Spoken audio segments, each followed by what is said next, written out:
हरे कृष्णा। आज हम चर्चा करेंगे गीता के तीसरे अध्याय कर्मयोग की। पिछले अध्याय में, दूसरे अध्याय में हमने देखा था कि भगवान श्री कृष्ण अर्जुन को समझाते हैं कि हमें अपनी कामनाओं पे नियंत्रण रखना चाहिए, अपनी इंद्रियों पे नियंत्रण रखना चाहिए, और जो आदमी अपने इंद्रियों पे नियंत्रण रखता है वो ज्ञानी व्यक्ति कहलाता है। और इसीलिए अर्जुन तीसरे अध्याय में शुरुआत में ही अर्जुन पूछते हैं कि हे जनार्दन, हे केशव, अगर आप बुद्धि की शांति को सर्वश्रेष्ठ मानते हैं तो मुझे इस युद्ध में क्यों घसीट रहे हैं? मैं तो इस युद्ध से जाना चाहता था ना, मैं तो जा ही रहा हूं युद्ध से। मेरे को इस सब राज्य का उस और युद्ध का इसका लालच है ही नहीं मुझे। मैं तो इसको छोड़ के जा रहा हूं और ये चाहता हूं कि यहाँ पे शांति हो। हाँ, आपके बातों ने मुझे मोहित कर दिया है केशव। आप मुझे और बताइए। अर्जुन और जानना चाहते हैं कि और बताइए केशव। हाँ, और इसी के उत्तर में भगवान श्री कृष्ण कहते हैं, हे कुंती पुत्र, मैंने कभी भी ये नहीं कहा कि जो आदमी बुद्धि पर नियंत्रण करे सिर्फ वो ही कर्म फल के इस साइकिल से मुक्ति पा सकता है, या आदमी को ज्ञानी होने के लिए सन्यासी बनना चाहिए। आदमी को अपना कर्म करना चाहिए, अपने कर्म से कभी पीछे नहीं हटना चाहिए। जो काम वो स्वयं भगवान विष्णु के लिए उनका एक यज्ञ समझ के करेगा, वही काम कर्मयोग है। हमें यहाँ पे समझना है, हम जो कार्य करते हैं वो दो प्रकार के होते हैं। एक कर्मयोग, ये कार्य वो होते हैं जो हम भगवान के लिए करते हैं, सच्ची निष्ठा से करते हैं, इसमें हमारा कोई स्वार्थ नहीं होता। और दूसरा होता है कर्म कांड। ये कर्म कांड क्या है? कर्म कांड वो कार्य है जो हम अपनी इंद्रियों की मनोकामना को पूरा करने के लिए करते हैं, हम अपनी इच्छा को प्राप्त करने के लिए करते हैं, अपने स्वार्थ के लिए करते हैं। तो भगवान श्री कृष्ण बताते हैं अर्जुन को, अगर हम जो कार्य कर रहे हैं वो कार्य हम भगवान का यज्ञ मान के करेंगे तो वो कार्य हमें पुण्य देगा। और अगर हम यही कार्य अपने लिए करेंगे, स्वार्थ के साथ करेंगे, अपनी किसी मनोकामना को पूरा करने के लिए करेंगे, तो वो कार्य पापमय होगा। भगवान श्री कृष्ण कहते हैं कि हर आदमी को वो काम करना चाहिए जो उनकी नियत में हो। भगवान ब्रह्मा ने हर व्यक्ति के लिए कोई ना कोई कार्य इस धरती पे निश्चित किया है। हमें वही कार्य अपने जीवन में आके वही कार्य संपन्न करना है। अगर हर आदमी संन्यास की तरफ चला जाएगा, हर आदमी सन्यासी बन जाएगा, तो ये पृथ्वी कैसे चलेगी? हमें अपना कार्य जो करना है वो ये समझ के नहीं करना कि ये कार्य हम अपने लिए कर रहे हैं, ये कार्य भगवान का यज्ञ है। और इस कार्य के करने के बाद जो हम खाना खाते हैं, हमें वो खाना इसलिए खाना है क्योंकि वो भगवान का दिया हुआ प्रसाद है, भगवान के यज्ञ का ये प्रसाद है। बहुत से लोग जो खाना खाते हैं कि हमें ये अच्छा लगता है, ये हमें बहुत पसंद है, इसलिए जो खाना खाते हैं वो सर्वदा पाप खाते हैं। हाँ? और इसी के साथ श्री कृष्ण जनक का एग्जाम्पल देते हैं, जनक का उदाहरण देते हैं कि जो राजा जनक थे, उन्होंने अपना कार्य पूरी निष्ठा के साथ किया, बिना किसी स्वार्थ के साथ किया, और उन्होंने पूरे विश्व के लिए एक उदाहरण सेट किया है कि हमें जो काम करना है वो ऐसा करना है कि ये एक उदाहरण बने, अच्छा निस्वार्थ काम करना है। क्योंकि जो हम आज काम कर रहे हैं, जैसे हम काम कर रहे हैं, यही आने वाली पीढ़ी के लिए उदाहरण बनेगा। भगवान श्री कृष्ण ये भी कहते हैं कि हे पार्थ, इस विश्व में ऐसी कोई चीज नहीं है जिसकी मुझे आवश्यकता हो। मेरे पास कोई आवश्यकता नहीं है, और ना ही ऐसी कोई चीज है इस पूरे विश्व में जो मेरे पास दुर्लभ हो या मेरे पास नहीं हो। हाँ, लेकिन क्या इसके इसके कारणवश क्या मैंने अपना कर्म करना छोड़ दिया है? मैं अपना कर्म करना छोड़ दिया है क्या भगवान श्री कृष्ण ने? उनके पास तो सब कुछ है, तीनों लोक को चलाते हैं वो, तो उनको क्या जरूरत है अर्जुन का साथी बनने की? वो बताते हैं कि मैं जो ये कार्य कर रहा हूँ, ये कार्य मेरी नियत में है।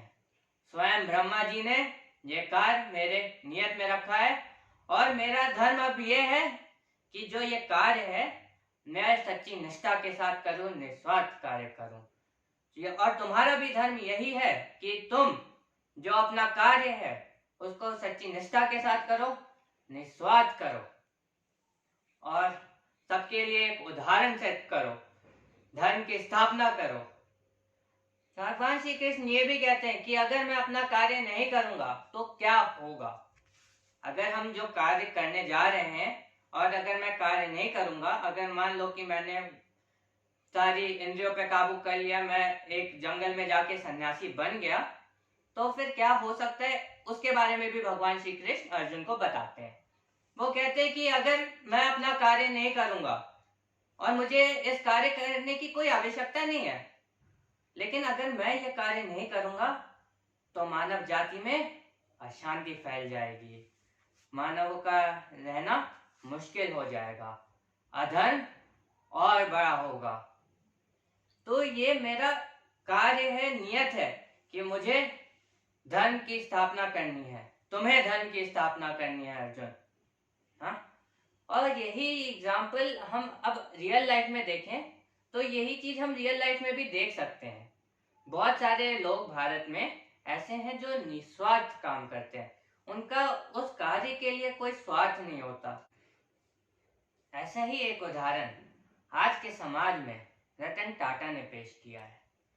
रतन टाटा बहुत दानी व्यक्ति हैं, वो निस्वार्थ देश के लिए काम करते हैं, और अभी कोरोना काल में वो अपनी कंपनी के एम्प्लॉयज के लिए एक नियम लेके आए, जिसकी भी मृत्यु इस कोरोना वायरस से होती है उसके घर में वो 60 साल तक सैलरी देंगे, एम्प्लॉय के 60 साल तक होने तक वो सैलरी देंगे, और तो और उसके साथ ही वो उस एम्प्लॉय के जो बच्चा है उसके एजुकेशन का भी खर्चा उठाएंगे।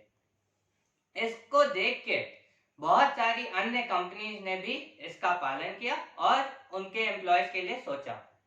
तो यहाँ पे हमें देखने को मिल रहा है जो टाटा है उन्होंने अपना काम निस्वार्थ किया। इस समय में, इस मुश्किल हालातों में उन्होंने अपने एम्प्लॉयज के बारे में सोचा, अपने कर्मचारियों के बारे में सोचा, और उनको देखकर ही वो एक उदाहरण बने बाकी कंपनीज के लिए। और ऐसे ही उदाहरण बनने को भगवान श्री कृष्ण अर्जुन से कह रहे हैं कि तुम्हें भी एक उदाहरण बनना है अर्जुन, तुम्हें भी अपना कर्म ऐसे करना है कि तुम आने वाली पीढ़ी के लिए उदाहरण बनो। और इसके बाद अर्जुन भगवान श्री कृष्ण से एक प्रश्न करते हैं। वो पूछते हैं कि हे केशव, मुझे बताइए कि अगर जो व्यक्ति ज्ञानी है उसको किसी चीज का मोह नहीं होता, उसका नियंत्रण होता है, तो लोग ये अज्ञानता की तरफ क्यों जाते हैं? लोगों को आप जो भगवान है वो लोगों को ऐसा काम करने पे मजबूर क्यों करते हैं जिससे वो अपने इंद्रियों के लिए काम करें? और इसी के उत्तर में भगवान श्री कृष्ण कहते हैं कि हे पार्थ, ये कार्य करने को भगवान नहीं कहते हैं, ये उनकी इंद्रियां कहती हैं, ये उनके मन की इच्छा है, ये उनके अंदर का कामनाएं हैं जो उनसे ये कार्य करवाती हैं, जो उनसे अपने डिजायर्स को पूरा करने के लिए कर्म करवाती हैं। अगर यही कर्म वो भगवान का यज्ञ समझ के करेंगे तो वो पुण्य कमाएंगे। तो गीता के 3रे अध्याय से हमें ये समझने को, सीखने को मिलता है कि बस सन्यासी बन के या इन सारी चीजों को छोड़ करके जाने से हम ज्ञानी व्यक्ति नहीं कहलाएंगे। ज्ञानी व्यक्ति वो होता है जो वो अपने नियत कर्मों को भगवान को समर्पित करके उनका यज्ञ समझ के करें। हम अपने कर्तव्य से नहीं भाग सकते, लेकिन अगर हम वो कर्तव्य भगवान का यज्ञ समझ के करेंगे तो उससे हमें पुण्य मिलेगा। बहुत से लोग ये कहते हैं कि हमें इस सारे संसार से मुक्ति चाहिए, वो सन्यासी बनने जाते हैं, कहते हैं हम शादी नहीं करेंगे। तो गीता में ये कहीं नहीं कहा गया है कि शादी नहीं करनी या गृहस्थ जीवन नहीं बिताना या विवाह नहीं करना। गीता ये कहती है कि जो भी हम कार्य कर रहे हैं, जो हमारी नियत कर्म है, हमें वो करने चाहिए और सच्ची निष्ठा के साथ करने चाहिए। बहुत से लोगों में क्या होता है, अहंकार आ जाता है। वो उनके अंदर अहंकार आ जाता है कि ये काम तो मैंने किया है, मेरे अलावा कोई काम कर नहीं सकता, मैं कितना महान हूं जो इतना बड़ा काम कर दिया। लेकिन ये काम असल में उन्होंने नहीं किया होता। ये जो कार्य है, ये प्रकृति के 3 गुण उससे करवाते हैं। गीता यही कहती है कि जो हमारा कार्य है हम उससे भाग नहीं सकते, हम अपने कर्तव्य से भाग नहीं सकते और हमें अपना कर्तव्य पूरी निष्ठा के साथ करना चाहिए। और इसी के साथ गीता का 3रा अध्याय समाप्त होता है। हरे कृष्णा।